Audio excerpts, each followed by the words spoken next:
Yo, what is up, guys? You're watching Epic Pokemon TCG, and today's video, guys, is going to be a little bit of a bonus video. I know that I usually upload on Tuesdays and Saturdays, and sometimes I'll throw some stuff in between. But yesterday, I kept getting notifications that I got new subscribers throughout the day, and so I thought, I'm going to upload something today. And today's video, we're going to be taking a look at a Pokemon that was probably a part of a lot of people's childhoods if you watch the original series, and that is going to be Weezing. Weezing, go! Now, Weezing actually is a deck that I did not know too much about, and I saw this list, and I, for the life of me, can't remember exactly what the caption was with this list exactly. But upon looking at it, I was like, I really like this list. I think it looks cool. I started just kind of thinking about the cards and the strategy and what it can do, and I was a huge fan. So yeah, if you guys do enjoy the video, make sure to give it a thumbs up, subscribe if you're not subscribed. And by the way, down here is just counter energy and DCE. I might put some text down here at the bottom whenever the video starts. That way you guys know what that is. But yeah, so we're gonna go ahead and get into this here, guys. Taking a look at James' trusty Weezing. It has the ability to tension gas. As long as this Pokemon is your active Pokemon, put one damage counter on each of your opponent's basic Pokemon between turns. And then it has Splattering Splash for 40, and this attack does 20 damage to each of your opponent's bench Pokemon that have any damage counters on it.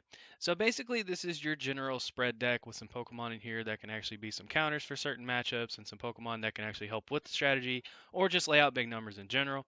So we're going to be playing a 4-4 line of Weezing. Of course, we have 4 Coughing, and then we have the 4 Weezing, obviously. But of course, with it being a spread deck, we do have to include Tapu Koko with Flying Flip for 20, or yeah, 20 to each of your opponent's Pokemon. Now, the cool thing about this is, this can be very helpful in the pesky Honchkrow matchup. I can't stress just, if you look at the energy here in your deck, Honchkrow is going to be a pretty difficult matchup. Luckily, we do have the 2 Guzma in here, so, that'll help out with that just to kind of get around it. But yeah, so Tapu Koko is a really nice card. It does 20 to each of your opponent's Pokemon, and it just costs the DC to do it. This is just a really good card all around. Plus, with the free retreat, it's very helpful. So that kind of just buys into the strategy. You can come in, do Flying Flip, and then you got some Pokemon set up for Weezing's attack, which is pretty nice. But we also have a Larvitar in here with Second Strike. Now, Second Strike has actually been, or Larvitar's been a card that's been placed in some decks, throughout the course of its release, just some different things.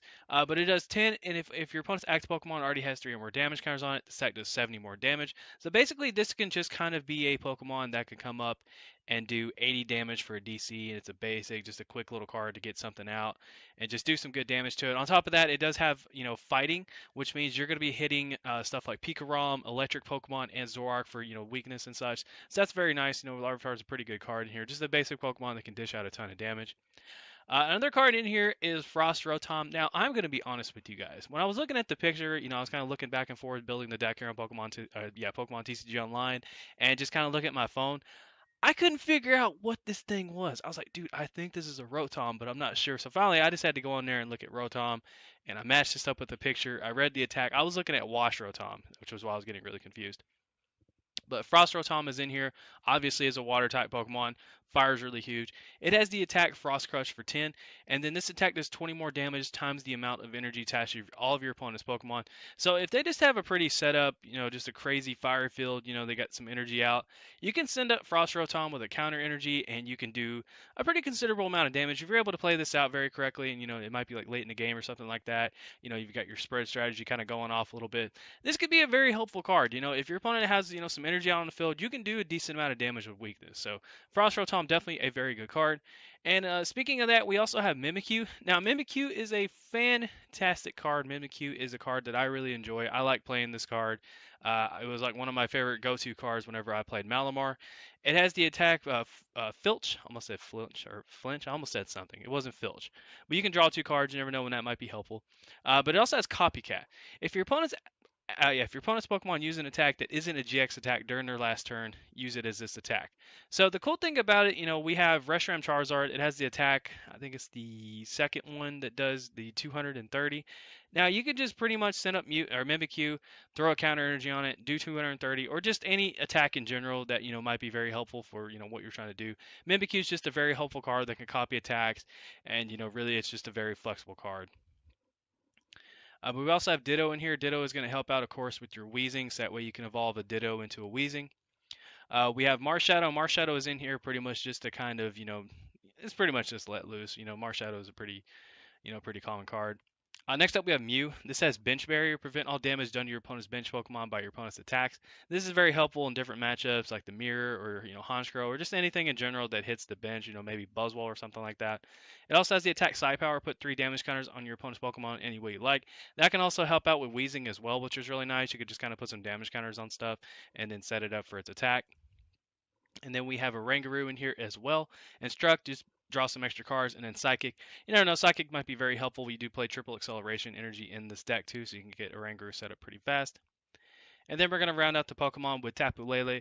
Of course, with Magical Swap, this is obviously in here because, of course, this is a spread deck. If you have a bunch of damage out on the board and you need to take just a solid knockout or like a very specific knockout or something like that, you can move all the damage over onto one Pokemon and pretty much just go from there.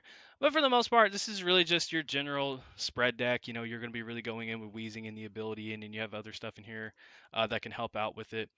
We also have Shrine of Punishment. Shrine of Punishment is in here just to kind of tack on even more damage in between turns. And of course, it is a counter stadium as well, which is really nice. Another card that I want to talk about is going to be Spell Tag. So when the Psychic Pokemon this card is attached to is knocked out by damage from opponent's attack, put 4 damage counters on your opponent's Pokemon in any way you like. That is just going to help even more with this strategy, just placing those damage counters down onto your opponent's Pokemon, just to help out pretty much. For the supporters, it's actually pretty generic. We have 4 Cynthia, 4 Lily, or 2 Guzma, 4 Lily. Excuse me, I thought it was going to go straight to Lily. Yeah, but we have 4 Cynthia, 4 Lily, 2 Guzma.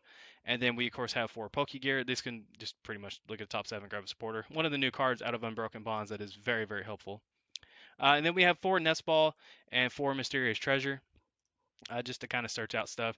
With Mysterious Treasure, you can grab pretty much everything out of here. Weezings, Marshadow, Mew, Mimikyu, Tapu Lele, and then the Nest Ball is pretty much for everything else. But for the most part, it can grab everything out of here except Weezing. So, Nest Ball 4 is a must. Then we have 2 Rescue Stretcher. We have a lot of Pokemon in here that are kind of like tech counters and such. And of course, you have your Weezing line and everything. So having Rescue Stretcher is very helpful, especially if one of your techs go down. This should pretty much just means your opponent's going to have to deal with it again. So, it's very helpful to have that in here. And then I think I pretty much covered everything except for this. Escape Rope, that's another thing that can help out against Honchkrow just to get it out of the active spot. Hopefully your opponent doesn't have another one just kind of sitting there. It could help though. And then we have Energy Lotto. Look at the top 7 cards of your deck. You may reveal an energy card you find there and put it in your hand. Now, unfortunately, we can't take advantage of cards like Energy Spinner or whatever it's called, the Fidget Spinner card. So we're going to have to play that. Pretty much it can grab all your energy in here. And that's where we're going to round out the deck, guys. We have 2 triple acceleration energy, 4 counter energy, and then 4 DCE to go down on our Pokemon. Pretty much they all take colorless energy, which is really nice. But yeah, so the general strategy of the deck, like I said, is just a spread deck. That's pretty much what you do with this deck, and you have stuff in here to counter things, like Frost Rotom. Almost said Wash Rotom. Yeah, Frost Rotom or Frosh. I made up a new word. Frost Rotom. That's in here for fire, obviously, and then Mimikyu.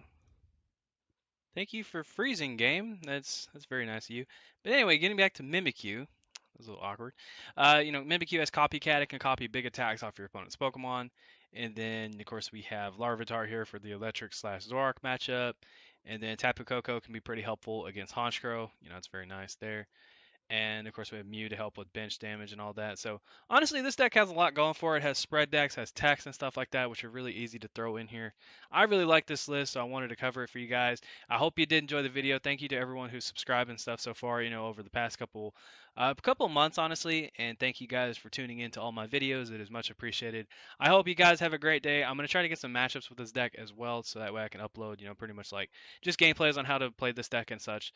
So you guys are all awesome. Take care. I love you. Have a fantastic day, guys. I'll be back with another video on Saturday. I already know what that's going to be. I'm about to edit that, actually. So you guys are awesome. Take care. Love you. This is Epic Pokemon TCG signing out.